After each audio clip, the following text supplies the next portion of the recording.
Today I'm going to be making Oreo Pops. They are just like cake pops, but you use crushed up Oreos and cream cheese instead of cake and frosting.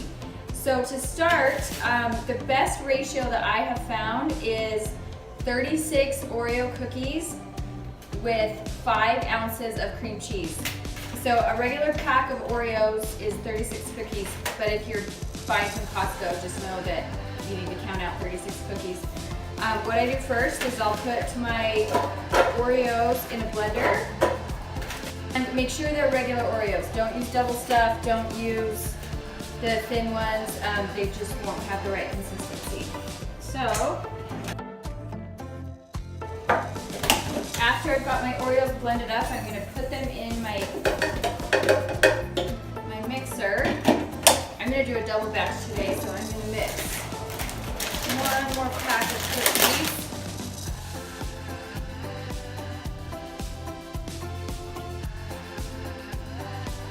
Okay, so I tripled my batch, which means, so remember it's 36 cookies to 5 ounces of cream cheese. So I need to put in 15 ounces of cream cheese.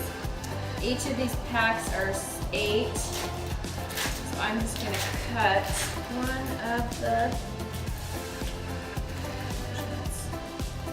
ounces off.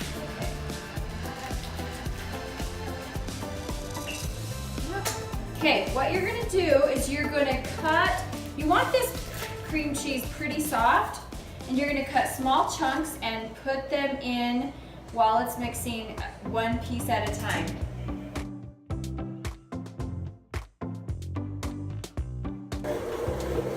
Okay, and you will slowly see it start to come together.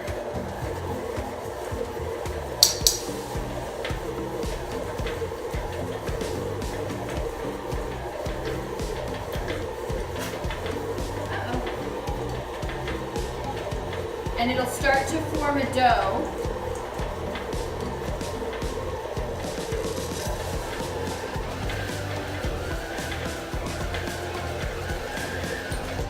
And you just want to check it.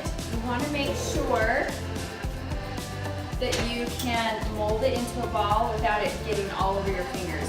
But you want it to be able to hold its shape as well. These look good. That's perfect. Okay, so what you're going to do next is you're just going to take your dough and shape it into balls. I would not do any larger than an inch diameter. Get them as round as possible, and I'm going to put them on a cookie sheet lined with wax paper.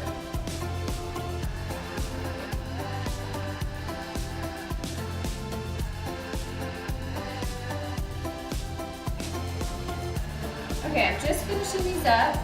And I'm going to stick them in the freezer for about 10 minutes. You don't want to get them totally frozen. But if I try to stick the sticks in now, they're just going to smash flat and not be the round shape that I want. So I'm going to stick them in the freezer for about 5 to 10 minutes just to get the dough a little firmer. Now while that's in the freezer, I'm just going to show you a couple other things. I have floral styrofoam here, and I like to wrap it so it looks nice and pretty. You don't have to do that, but it's really easy after you dip the Oreo Pops to be able to just stick the stick in there, and then you keep the nice round shape and the chocolate doesn't touch anything so it doesn't smear.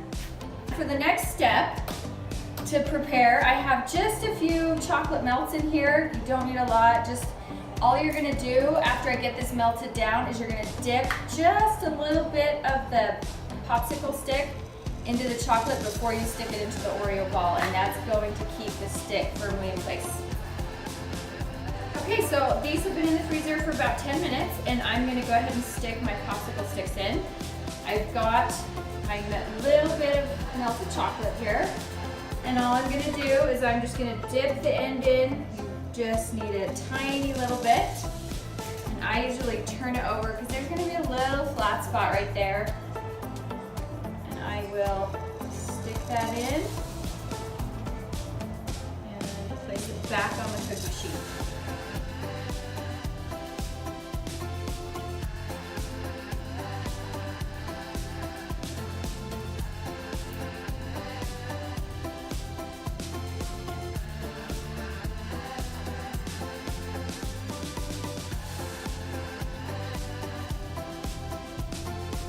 Once I'm finished with this, they're going to go back in the freezer, and this time you will really chill them for at least 30 minutes to get them pretty frozen solid. 30 minutes to an hour, I would say.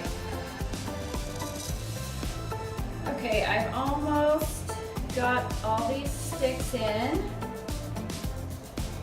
And when I'm finished, this will go in the freezer for probably about, I'm gonna put them in for about an hour, at least 30 minutes. You want to get them nice and frozen solid.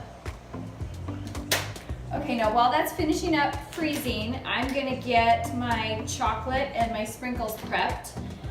Really, anything goes. You can do anything you want. I'm gonna be doing lots of different flavors and colors. So I have, and use the chocolate candy melts, specifically for melting chocolate, because it's gonna give you a hard shell and you don't have to worry about tempering the chocolate or anything. So I have dark chocolate mint here. I found peanut butter, which is perfect because I'm going to be doing lots of fall colors. So I've got this really light brown peanut butter flavor. I've got my milk chocolate. And then for some fun colors, oh wait, I have one more.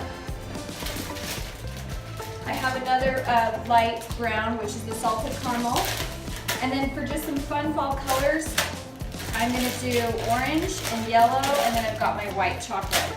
I also have an assortment of sprinkles. I got these from the Sweet Tooth Fairy. They're all autumn and Halloween themed. Lots of cute different color sprinkles that I'm gonna put on after I dip my Oreo Pops. So what I'm gonna do is I'm gonna pick one flavor at a time, or one color, put it in a bowl, a microwave safe bowl, get them all melted down, and then dip however many Oreo Pops I want. Probably 10 of each color is what I'm gonna go for. I'm gonna get started on that.